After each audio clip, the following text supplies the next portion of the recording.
Salut à tous et bienvenue sur Le Plaisir. Aujourd'hui je vous parle psychomotricité. Avant toute chose, comment est-ce que vous vous sentez là maintenant? Personnellement, moi ça va, un peu fatigué, un peu très beaucoup froid, mais ça c'est normal, c'est l'environnement qui fait ça, la température. Mais plus sérieusement, aujourd'hui je vous parle d'un sujet très intéressant, car je vous parle des micro-rythmes et des macro-rythmes. Toute bonne vidéo commence avec une définition du Larousse, donc je vais vous définir non pas ce qu'est macro-rythme et micro-rythme, mais juste ce qu'est un rythme. Alors selon lui, un rythme, c'est des retours à des intervalles réguliers dans le temps d'un fait ou d'un phénomène, comme par exemple le rythme des saisons ou le rythme des marées. Mais du coup, qu'est-ce que cela change si je parle de micro-rythme ou de macro-rythme? Eh bien ça va tout changer, car en psychomotricité, et dans d'autres domaines d'ailleurs, un macro-rythme, ça va être un événement semblable qui va se répéter dans la journée ou sur un laps de temps plus important. Par exemple, chez un nouveau-né, un macro-rythme peut être que tous les midis, entre midi et midi et demi, il va manger. Tous les jours après avoir mangé, il va faire une sieste. Puis après cette sieste, il a un goûter. Tout ça, ce sont des macro-rythmes, des événements qui vont se répéter et qui vont créer chez le nouveau-né une forme de stabilité. Stabilité qui va permettre d'être en sécurité et lui permettre de pouvoir observer son environnement et donc d'apprendre et de se développer. Mais du coup, que sont les micro-rythmes? Les micro-rythmes vont être des petits événements qui vont justement être dispersés dans ces macro-rythmes, donc dans ces événements répétitifs, et qui vont venir créer la surprise, l'étonnement, et cela va venir insécuriser justement le bébé. Mais du coup, pourquoi les micro-rythmes sont-ils si importants?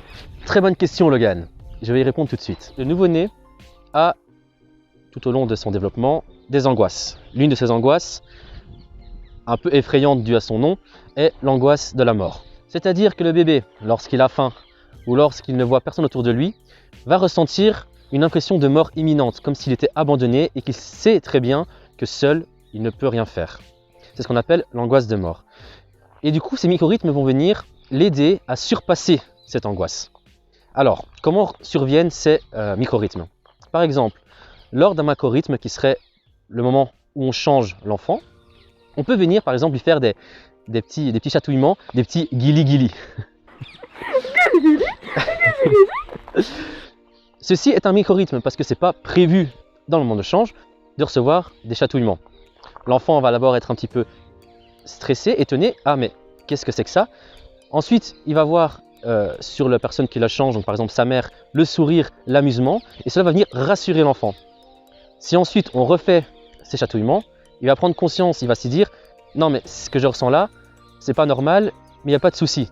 C'est maman qui le fait, c'est marrant, c'est drôle, il va sourire, il va rigoler. » Deuxième moment, souvent, le bébé au début, lorsque sa mère quitte son champ de vision, il pleure, angoisse de mort. Mais quand elle revient, soulagement, il s'arrête, il se calme. Ces moments d'éloignement sont des micro-rythmes, des moments qui ne sont pas prévus dans sa stabilité, dans sa sécurité. Mais une fois que justement ce micro-rythme survient, que la maman quitte sa vision et va réapparaître, soulagement, plaisir. Ah, maman est là, c'est cool, tout est normal, je suis en sécurité. Si au fur et à mesure du temps, cette maman va continuer à quitter son bébé de plus en plus longtemps, lui va pouvoir s'adapter puisqu'il va enregistrer l'information comme quoi maman est partie, mais elle est à côté. C'est pas parce que je ne la vois pas qu'elle n'existe pas. Et là, on part sur la permanence de l'objet, mais ça fera l'objet d'une autre vidéo. Donc le micro-rythme et le macro-rythme vont aider à la structuration psychique de l'individu. Il est important pour lui d'avoir des moments de stabilité et de sécurité, mais également des moments d'étonnement et de surprise. Cela va lui permettre de pouvoir rebondir. En effet, quand il va rencontrer plus tard dans sa vie, dans son développement, des événements qui vont venir le contrarier, sur lesquels des moments qui n'étaient pas prévus, il va pouvoir mieux s'adapter, être plus patient et ne pas rester dans une forme de dépendance. Ça veut dire que concrètement, il va pouvoir se différencier de ce qui l'entoure. S'il se différencie de ce qui l'entoure, il va pouvoir se créer son moi, son identité à lui. Mais le micro-rythme et le macro-rythme vont à leur façon aider à avoir un sentiment de continuité d'existence. Ce sentiment d'existence, je vous en parlerai dans une autre vidéo, mais beaucoup plus lointaine, car avant ça, il y a d'autres sujets à aborder. Du coup, c'est tout pour le micro-rythme et le macro-rythme. Voilà, c'est tout pour aujourd'hui. J'espère que vous avez apprécié la vidéo. Si c'est le cas, n'hésitez pas à lâcher le petit pouce en dessous de la vidéo, Si vous avez des questions, l'espace commentaire est fait pour ça, j'y répondrai le plus rapidement possible. N'hésitez pas à partager la vidéo au monde entier afin que la psychomotricité soit reconnue de tous. Et surtout, abonnez-vous et activez la cloche. Et n'oubliez pas d'aller voir la chaîne de Miss Lolo Miguel qui est derrière la caméra. Son lien est dans la description. Vous aussi, surprenez vos proches avec de petites attentions. C'est important dans ce moment difficile. Sur ce, moi je vous laisse. C'était Val sur le plaisir. Ciao!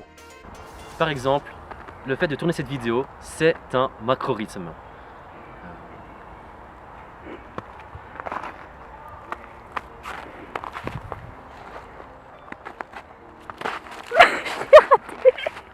Et ça, c'est un micro-rythme.